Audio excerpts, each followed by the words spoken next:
नमस्कार दोस्तों, स्वागत है आपके स्टडी स्टेशन चैनल पर। आज की इस वीडियो में मैं आपको ईएमआरएस वैकेंसी के बारे में बताऊंगी। आज की बड़ी खबर है, ईएमआरएस 2025 की नई भर्ती का नोटिफिकेशन जारी हो चुका है। ईएमआरएस यानी कि Eklavya model residential school. Eklavya model residential school ने 2025 के लिए 7,200 प्लस से ज्यादा पदों का वैकेंसी निकाली है। सरकारी स्कूल में नौकरी का सपना देखने वालों के लिए यह एक सबसे अच्छा मौका है। तो इस वीडियो में मैं आपको पूरी जानकारी दूंगी। इस वीडियो में मैं जो-जो पॉइंट्स को कवर करने वाली हूँ, उसको पहले देख लेते हैं। तो पहला है, जिस पॉइंट को मैं इस वीडियो में कवर करने वाली हूँ, वो है टोटल कितने पोस्ट हैं और कैटेगरी वाइज़ कहाँ-कहाँ कितनी वैकेंसीज़ है, उसके बारे में हम डिस्कशन करेंगे। दूसरा है एप्लीकेशन का स्टार्टिंग डेट कब है और एंड डेट कब है, उसके बारे में डिस्कशन करेंगे।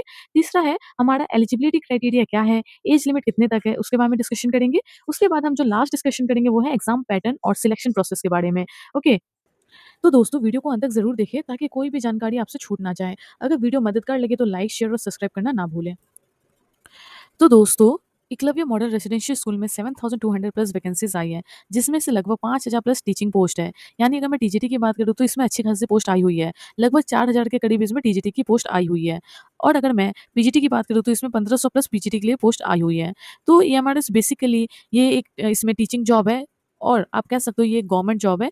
जैसे कि हमारा केवीएस हो गया, एनवीएस हो गया, उसी तरीके से ये एक सेंट्रल जॉब है, जिसमें आपको इंडिया में कहीं पर भी आपको जॉब मिल सकती है।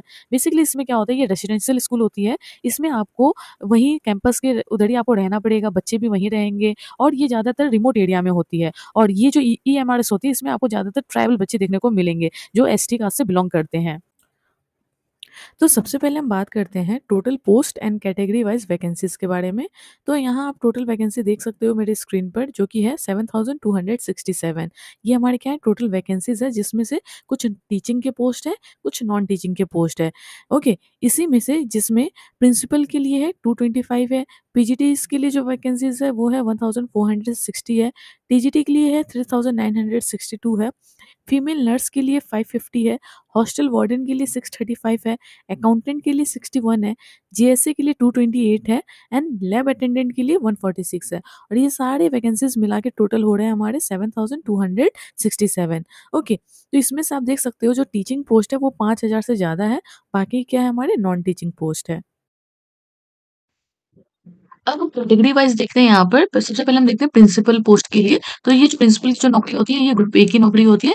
तो यहाँ पर आप देखिए प्रिंसिपल के लिए टोटल जो वैकेंसी है वो है 225 है, जिसमें से अनरिज़र्व के अंदर हमारा आता है 116, ओबीसी एनसीएल का है 60, एससी के लिए 33 है, एसटी के लिए 16 है। तो टोटल कितने हुए हमारे 225। इसके अलावा बाकी ये सब चीज़ें विजुअल इम्पेयरमेंट, हियरिंग इम्पेयरमेंट, उनके लिए 3, 2, 2 ऐसे करके है।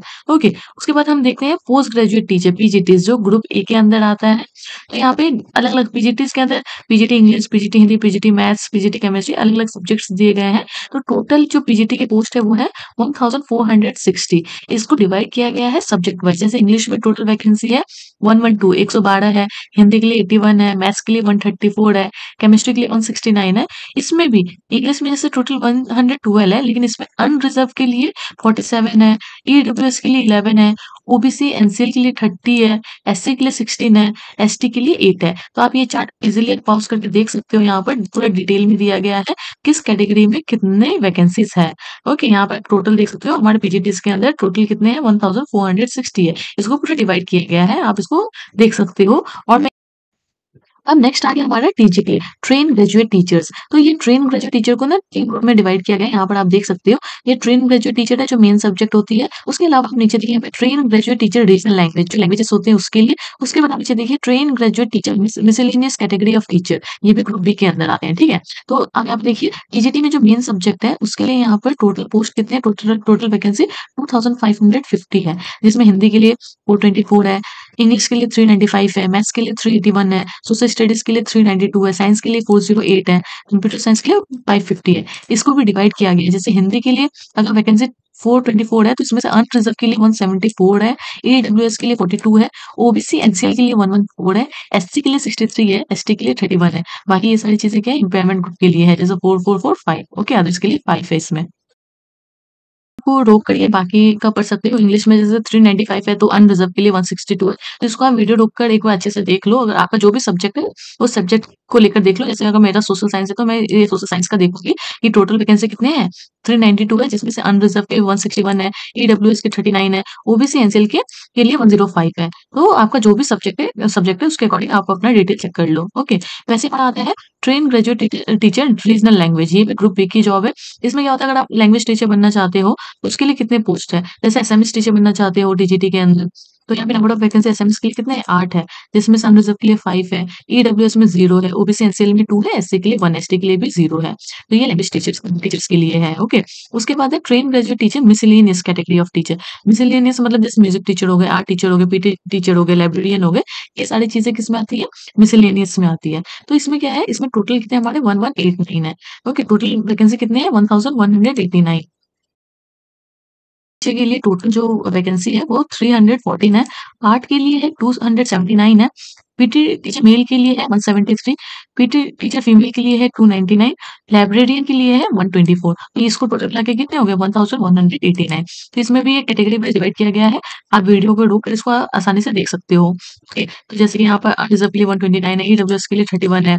तो इसके अकॉर्डिंग ही आपको क्या करना है, तैयारी करनी है अपनी। उसके बाद यहाँ पर आता है नॉन टीचिंग पोस्ट।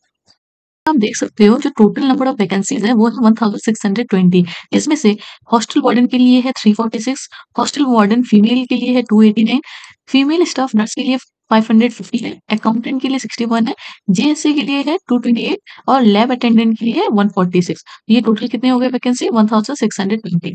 सो इसमें से भी इसको डिवाइड किया गया है कैटेगरी वाइज। जैसे हॉस्टल वार्डन मेल के लिए 346 है, तो इसमें से जो अनरिजर्व कैटेगरी के बच्चे हैं उनको उनके लिए सीट कितने हैं, 143 है। जो ईडब्ल्यूएस से बिलॉन्ग करते हैं उनके लिए 34 है, जो ओबीसी एनसीएल के साथ उनके लिए 93 है, एससी के लिए 51 है, एसटी के लिए 25 है। तो इस तरीके से आप वीडियो को रोककर इस चार्ट को भी अच्छे से आप देख लो कि नॉन टीचिंग में कितना पोस्ट है और कैटेगरी वाइज कैसे डिवाइड किया गया है। अब हम बात करते हैं कुछ इम्पोर्टेंट डेट्स के बारे में। तो जैसे कि आप सबको पता है नोटिफिकेशन रिलीज़ डेट जो था वो हमारा था 19 सितंबर 2025। ये जो ईएमआरएस का जो नोटिफिकेशन निकला था वो 19 तारीख को ही निकल चुका था। ओके, तो इसका जो रजिस्ट्रेशन स्टार्ट है वो भी हमारा कब से था, 19 सितंबर से ही शुरू हो चुका था इसका रजिस्ट्रेशन होना। लास्ट डेट टू रजिस्टर, आप इसमें लास्ट डेट कब तक रजिस्टर कर सकते हो, कब तक एप्लीकेशन फॉर्म भर सकते हो, वो है 23 अक्टूबर 2025। ओके। यहाँ पर अगर आपने फॉर्म फिलअप कर लिया और आपने फ़ी पेमेंट नहीं किया है, तो फ़ी पेमेंट करने का भी लास्ट डेट यहाँ पर कब है, 23 अक्टूबर 2025। एग्ज़ाम डेट कब है, ये अभी तक एग्ज़ाम डेट आया नहीं है, ये टाइम के हिसाब से हमें अपडेट्स मिल जाएगा।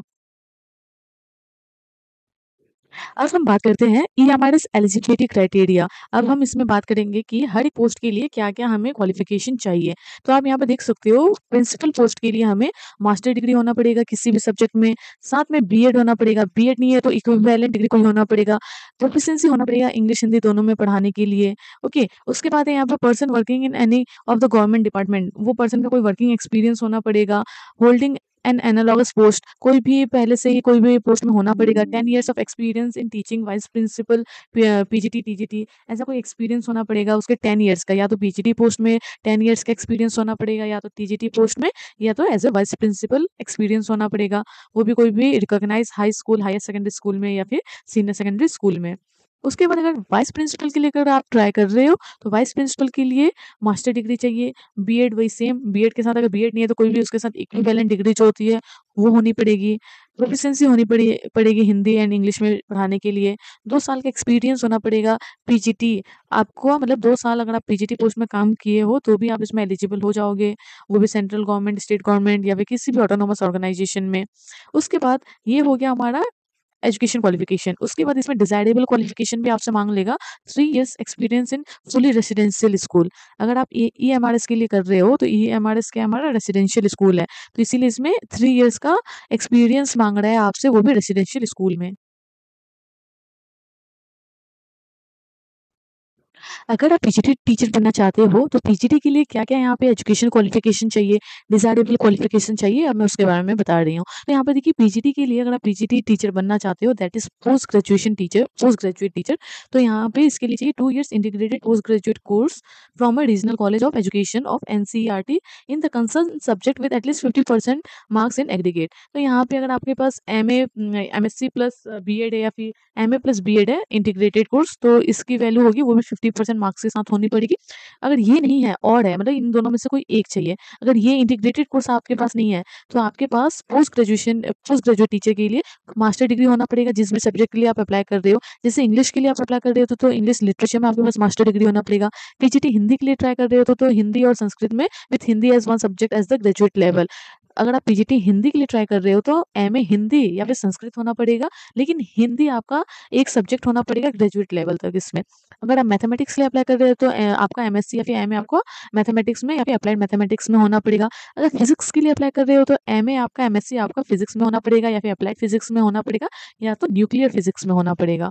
अगर आप केमिस्ट्री टीचर बनना चाहते हो तो आपका मास्टर डिग्री केमिस्ट्री या फिर बायोकेमिस्ट्री में होना पड़ेगा। अगर आप बायोलॉजी के लिए ट्राई करना चाहते हो तो आपका मास्टर डिग्री बॉटनी या फिर जूलॉजी या फिर लाइफ साइंस या फिर बायो साइंस में होना पड़ेगा। इसके अलावा भी यहाँ पे बहुत सारे ऑप्शन है, genetic, microbiology, biotechnology, molecular bio, plant physiology, provided they have study botany and zoology at the graduation level. तो यहाँ पे आपके पास बायो के लिए इसमें से कोई भी किसी में भी एक में आपका एमएससी होना पड़ेगा। उसके बाद अगर आपको हिस्ट्री टीचर बनना है तो आपका एमए हिस्ट्री होना पड़ेगा। पीजीटी ज्योग्राफी बनना है तो आपका एमए या फिर एमएससी ज्योग्राफी में होना पड़ेगा। कॉमर्स के लिए आपके पास क्या होना पड़ेगा, master degree in commerce MCom होना पड़ेगा। However holders of degree of MCom degree in applied business economics shall not be eligible. अगर कोई एमकॉम कर रहा है लेकिन उसने वहाँ पे सब्जेक्ट लिया है अप्लाइड बिजनेस इकोनॉमी तो वो इसके लिए एलिजिबल नहीं होगा, यहाँ पे क्लियरली मेंशन है। ओके, उसके लिए आपका बिजनेस या फिर अकाउंटेंसी ये सब्जेक्ट मेन होना पड़ेगा। उसके अलावा भी जो भी आपके कॉमर्स में सब्जेक्ट होती है उसमें आपका एमकॉम होना पड़ेगा। फिर यहाँ पे जो पीजीटी इकोनॉमिक्स के लिए है उसमें आपका एम इकोनॉमिक्स होना पड़ेगा। अप्लाइड इकोनॉमिक्स में भी हो सकता है, बिजनेस इकोनॉमिक्स में भी आपका मास्टर्स होने से आप इसके लिए एलिजिबल होगे। उसके बाद अगर आप इन्फॉर्मेशन टेक्नोलॉजी के लिए अप्लाई करना चाहते हो तो बीटेक होना पड़ेगा, computer science IT, master degree in computer application that is MCA, आपके पास एमसीए होना पड़ेगा। ओके, उसके बाद एंड में है ये तो होना ही पड़ेगा, उसके साथ साथ आपके पास बीएड होना पड़ेगा, not applicable to PGT IT. तो यहाँ पे लिखा हुआ है कि बीएड जो भी पीजीटी आईटी के लिए कर रहे हैं उसके लिए यहाँ पे बीएड की रिक्वायरमेंट नहीं है, लेकिन बाकी पोस्ट अगर आप अप्लाई कर रहे हो बाकी सब्जेक्ट के लिए तो वहाँ पर आपको बीएड की भी जरूरत पड़ेगी। और एक है proficiency in teaching in Hindi and English, आपके पास प्रोफिशिएंसी होना पड़ेगा इंग्लिश हिंदी मीडियम में पढ़ाने का।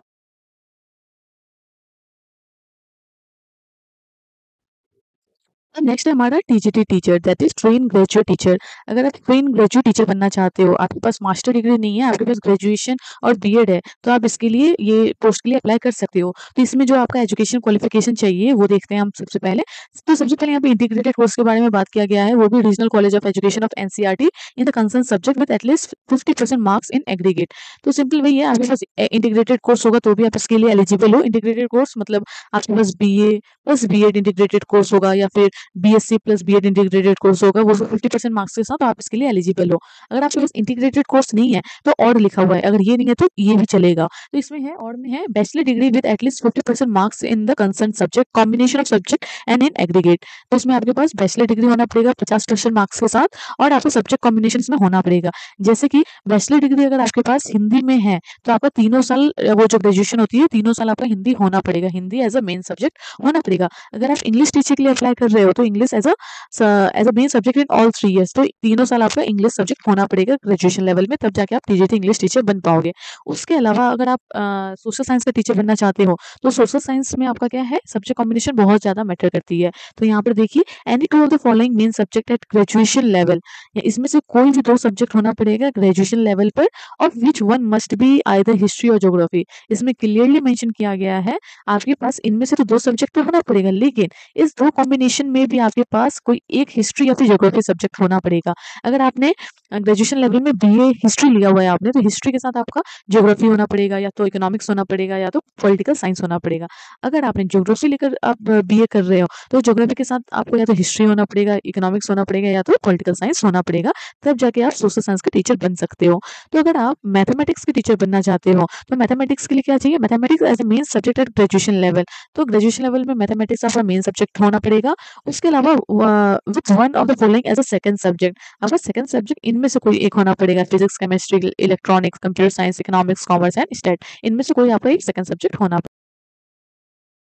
Degree in science with any two of the following subject, आपके पास बैचलर डिग्री साइंस में होना पड़ेगा, लेकिन इनमें से कोई भी दो सब्जेक्ट के साथ, या तो बोटैनी, जूलॉजी एंड केमिस्ट्री, कोई भी दो सब्जेक्ट होना पड़ेगा आपका ग्रेजुएशन लेवल में, तब आप साइंस टीचर के लिए इसमें अप्लाई कर सकते हो। तो ये हो गया हमारा मेन एजुकेशन क्वालिफिकेशन। उसके अलावा एंड दिया हुआ है, मतलब ये तो चाहिए, साथ में साथ ये भी होना पड़ेगा। क्या होना पड़ेगा, बीएड होना पड़ेगा आपके पास, और equivalent degree from recognised university. तो आपके पास बीएड होना पड़ेगा, ये ग्रेजुएशन के साथ आपके पास बीएड डिग्री होनी पड़ेगी। उसके बाद आपके और एक क्या चाहिए, pass state teacher eligibility test, state होना पड़ेगा स्टेट वाला, और सेंट्रल टीचर एलिजिबिलिटी टेस्ट, वो भी पेपर 2, सीटेट होना पड़ेगा, वो भी पेपर 2 होना पड़ेगा आपके पास, conducted by CBSE in accordance with the guidelines frame by the NCTE for the purpose and. Okay, तो आपके पास सिंपली बीएड भी होना पड़ेगा, आपके पास सीटेट का पेपर 2 भी क्वालिफाई होना पड़ेगा, या तो स्टेट टेट क्वालिफाई होना पड़ेगा, और उसके अलावा proficiency in teaching Hindi and English, आपके पास प्रोफिशिएंसी होना पड़ेगा हिंदी और इंग्लिश में पढ़ाने का। हम बात करते हैं एज लिमिट के बारे में, तो यहाँ पे पोस्ट वाइज आप एज लिमिट देख सकते हो। अपर एज लिमिट हम इसमें बात करेंगे कि प्रिंसिपल पोस्ट के लिए अगर आप अप्लाई करते हो, तो आपका जो अपर एज लिमिट होना पड़ेगा वो 50 ईयर्स। 50 ईयर्स से ज़्यादा होते ही आप प्रिंसिपल पोस्ट के लिए अप्लाई नहीं कर पाओगे। अगर मैं पीजीटी की बात करूँ, तो पीजीटी में जो अपर एज लिमिट है वो है 40 ईयर्स। 40 ईयर्स से इसमें ज़्यादा नहीं होना चाहिए। टीजीटी की अगर मैं बात करूँ, तो यहाँ पे 35 साल है, 35 साल से ज़्यादा नहीं होना चाहिए। फीमेल स्टाफ नर्स की बात करूँ, हॉस्टल वार्डन, तो इसमें भी आपका कितने हैं, 35 ईयर्स है। 35 ईयर्स से ज़्यादा होते ही आप इस पोस्ट के लिए अप्लाई नहीं कर पाओगे। ये इसमें एज लिमिट दिया हुआ है। वैसे अगर अकाउंटेंट की, जेएसए की, लैब अटेंडेंट की बात करूँ, तो यहाँ पर जो अपर एज लिमिट है वो है 30 ईयर्स। अब हम बात करते हैं एग्जाम पैटर्न के बारे में कि इस बार 2025 में थोड़ा सा एग्जाम पैटर्न में चेंजेस आए हैं, उसके बारे में हम बात करते हैं। तो यहाँ पर आप देखिए पोस्ट लिखा हुआ है और न्यू 2025 पैटर्न। तो प्रिंसिपल पोस्ट के लिए जो पैटर्न है एग्जाम का वो होगा, 3 टियर में एग्जाम होगी। टियर 1 में ऑब्जेक्टिव टाइप होगी, जो कि क्वालिफाइंग एग्जामिनेशन कहा जा सकता है, प्रीलिम्स एग्जाम कहा जा सकता है। टियर 2 में सब्जेक्ट नॉलेज होगा, और टियर 3 में इंटरव्यू होगा। तो हम इसका थोड़ा डिटेल एक्सप्लेनेशन देखते हैं अभी। अब यहाँ पर देखिए principal post exam pattern. Tier 1 यहाँ पे है qualifying examination in OMR objective mode, total 100 marks. ये जो प्रीलिम्स एग्जाम होगी, ये इसको हम क्वालिफाइंग एग्जाम भी कहेंगे। ये टियर 1 क्लियर होगा तभी हम बाकी 2 के लिए हम प्रोसीड कर पाएंगे। तो इसके लिए टियर 1 कंप्लीट करना और पास करना बहुत ज़्यादा ज़रूरी है। तो ये जो टियर 1 में है, ये 5 पार्ट में ये पेपर आने वाले हैं। पहला पार्ट है रीजनिंग एंड न्यूमेरिक एबिलिटी, जिसमें नंबर ऑफ क्वेश्चन 10 रहेंगे और टोटल मार्क्स 10 रहेगा। सेकंड पार्ट है जनरल अवेयरनेस का, जिसमें नंबर ऑफ क्वेश्चन 10 रहेंगे, 10 मार्क्स का। ये ऑब्जेक्टिव टाइप क्वेश्चन रहेगा, जिसमें आपको आंसर को टिक करना होगा। ओके, वैसे जो पार्ट 3 है प्रिंसिपल पोस्ट के लिए है, ये academics and residential aspect detail syllabus as on NESTS website. इसके नंबर ऑफ क्वेश्चन 30 है, 30 मार्क्स के। पार्ट 4 में है administration and finance detail syllabus as on NESTS website. ये भी 30 नंबर के आएंगे। वैसे लैंग्वेज कॉम्पिटेंसी टेस्ट होगा, जिसमें general English and general Hindi होंगे, 10-10 मार्क्स के, इंग्लिश के 10 और हिंदी के 10, टोटल 20। तो ये टोटल 100 मार्क्स के आपके क्या आएगा, प्रीलिम्स एग्जाम्स होगा, जिसमें आपको, इसको हम क्वालिफाई एग्जाम भी कहते हैं। ये क्वालिफाई होगा तभी आप टियर 2 दे सकोगे। Tier 2 only for candidates who will be shortlisted in the ratio of 1:10 against a notified vacancy on the basis of Tier 1 prelims examination। इसका मतलब है जो हमारा पहला पेपर होगा टियर 1, इसमें जो पास करेंगे, उसके बाद जो एग्जाम होगा उसी को हम टियर 2 एग्जामिनेशन कहते हैं। और यहाँ पर लिखा हुआ है 1:10 अगेंस्ट द नोटिफाइड वैकेंसी। इसका मतलब है जितनी वैकेंसी है उनके मुकाबले लगभग 10 गुना कैंडिडेट को सिलेक्ट किए जाएंगे टियर 1 में। जैसे अगर 100 सीट है, तो टियर 1 में सबसे अच्छे 1000 कैंडिडेट को सिलेक्ट किए जाएंगे टियर 2 एग्जामिनेशन देने के लिए। अब मैं टियर 2 में जो कंपोनेंट है टेस्ट के उसके बारे में बात करूँगी। तो ये जो टियर 2 का जो एग्ज़ाम होगा वो आपका ऑब्जेक्टिव प्लस डिस्क्रिप्टिव एग्ज़ाम होगा। ऑब्जेक्टिव मतलब एमसीक्यू टाइप के क्वेश्चन आएँगे जहाँ पे आपको कोई भी एक आंसर को टिक करना पड़ेगा और साथ ही साथ इसमें इस बार जो न्यू पैटर्न आया है उसमें आपका डिस्क्रिप्टिव क्वेश्चन को ऐड कर दिया गया है। डिस्क्रिप्टिव में मतलब आपको इसमें डिटेल में आंसर लिखना होगा। ओके, तो इसका है इसमें इसमें क्या होगा, इसमें टोटल 100 नंबर के क्वेश्चन आने वाले हैं जिसमें से 40 मार्क्स के आपके ऑब्जेक्टिव टाइप होंगे और 60 मार्क्स के आपके डिस्क्रिप्टिव टाइप क्वेश्चन होंगे। तो डिस्क्रिप्टिव के आप देख सकते हो यहाँ पे 15 क्वेश्चन आएँगे लेकिन 60 मार्क्स के आएँगे। ऑब्जेक्टिव के आपके 40 मार्क्स के क्वेश्चन आएँगे और 40 नंबर के ही क्वेश्चन होंगे, एक-एक नंबर के। तो यहाँ पर टोटल कितना हो जाएगा, आपका नंबर ऑफ क्वेश्चन 55 हो जाएगा और टोटल मार्क्स कितने हो जाएँगे, 100 हो जाएँगे और ये 3 घंटे का ये एग्ज़ाम होने वाला है। ओके, उसके बाद आप ये देखिए इसमें ये आप क्वालीफाई करते हो तो आप क्या होगा, इंटरव्यू के लिए सिलेक्ट होते हो, आपको इंटरव्यू देने का मौका दिया जाएगा। उस एग्ज़ाम को हम टियर 3 एग्ज़ामिनेशन कहते हैं। Only for shortlisted candidate on the basis of performance in tier 2 examination. तो यहाँ पर वही कैंडिडेट शॉर्टलिस्टेड होंगे जो टियर 2 को क्वालीफाई करेंगे, पास करेंगे। ओके, तो यहाँ पर लिखा हुआ है weightage for preparation of merit list. इसका मतलब है weightage of written test tier 2 only and interview will be ratio 80% and 20% while determining the merit list for the post of principal. इसका मतलब है जो टियर 2 और टियर 3 का ही आपका यहाँ पे मार्क्स जोड़कर मेरिट लिस्ट बनेगी जिसमें से टियर 2 के 80% मार्क्स को जोड़ा जाएगा और टियर 3 से 20% मार्क्स को जोड़ा जाएगा। कैसे, मैं आपको अभी मैं डिटेल में बता अब मैं आपको डिटेल में बताने वाली हूँ कि ये 80% वेटेज और 20% वेटेज कैसे लिया जाएगा दोनों टियर से। तो जैसे अगर आपको टियर 2 एग्ज़ाम में 100 में से टियर 2 एग्ज़ाम हमारा कितना है, 100 में से टियर 2 का हमारा एग्ज़ाम होने को है। ओके, 100 में से अगर आपको टियर 2 में कितने आ रहे हैं, 70 आ रहे हैं, तो इसका हमें क्या करना है, 80% हमें लेना है। तो 80% हम इसका कैसे लेंगे, यहाँ पर सिंपली आपको क्या करना है, 70 इंटू 80% का हम यहाँ पे क्या करेंगे, 0.80 इसको मल्टीप्लाई करेंगे। तो ये हमारा कितना आ जाएगा यहाँ पर 56। तो ये हमारा क्या हो गया, टियर 2 का 80% मार्क्स निकल के आ गया हमारे यहाँ पे 56। वैसे ही हमारा बोला है टियर 3 से हमारा 20% लिया जाएगा। तो अगर इंटरव्यू 50 मार्क्स का होता है जिसमें से हमें 40 मार्क्स आ रहे हैं, 40 मार्क्स किसमें से आ रहे हैं, 50 में से। तो सबसे पहले इसका हमें परसेंटेज निकालना पड़ेगा। तो परसेंटेज निकालने के लिए हमें इंटू 100 करना है। तो 100 करने के बाद ये कितना आ जाएगा हमारा, 80 आ जाएगा यहाँ पर। तो अभी हमें इसका 20% बोला है तो हमें क्या करना है, सिंपली 80 इंटू 0.20 इसको मल्टीप्लाई करेंगे। मल्टीप्लाई करते ही ये कितना आ जाएगा हमारा, 16 आ जाएगा। तो ये हमारा कितना हो गया, ये 20% हो गया हमारा टियर 3 का। तो यहाँ पर अब इसको ऐड कर देंगे 56 प्लस 16, टोटल कितने हो गए हमारे ये 72। तो ये 72 हमारा फाइनल स्कोर होगा और इसी के बेसिस पे हमारा क्या होगा, मेरिट लिस्ट बनेगा।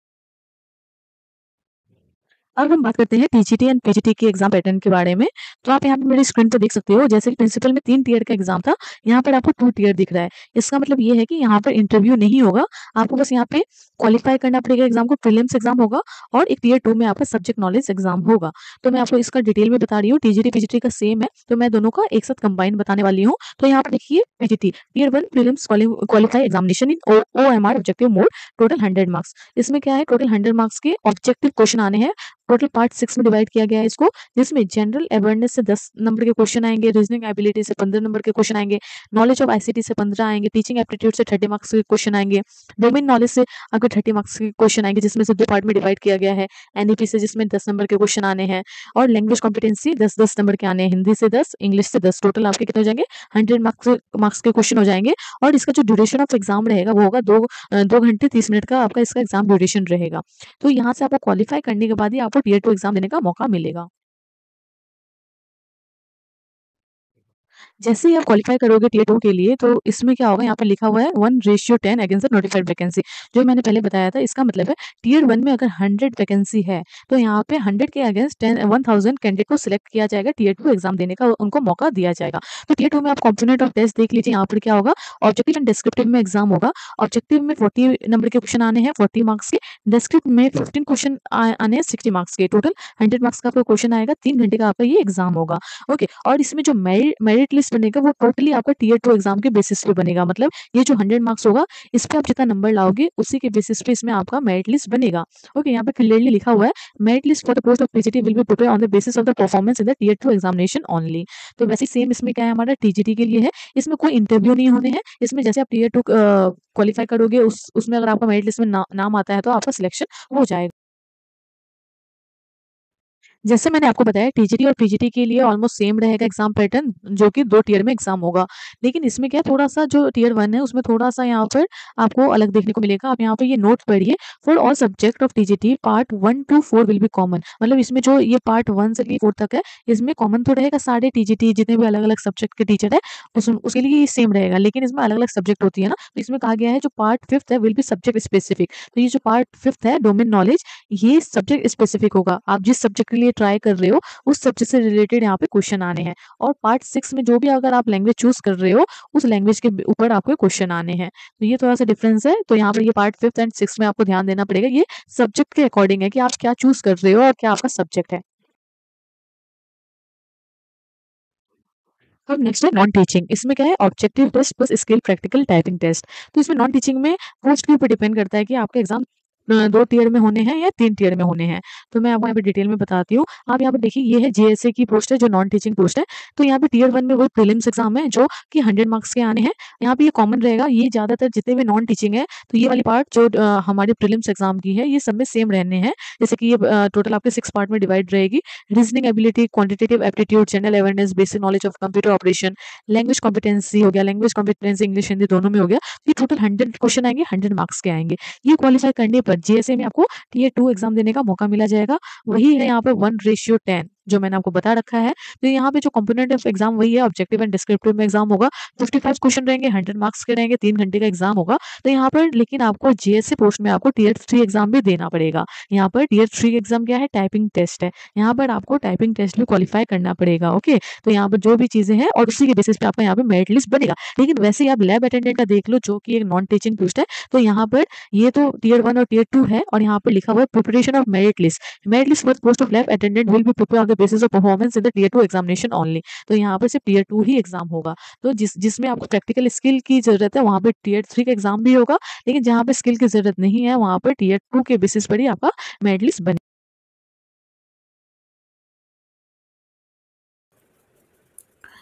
आज के लिए इस वीडियो में इतना ही। अगर आपके लिए ये वीडियो इन्फॉर्मेटिव वीडियो रही है तो प्लीज़ वीडियो में लाइक करें, शेयर करें और चैनल को सब्सक्राइब कर दें। थैंक यू, मिलते हैं नेक्स्ट वीडियो।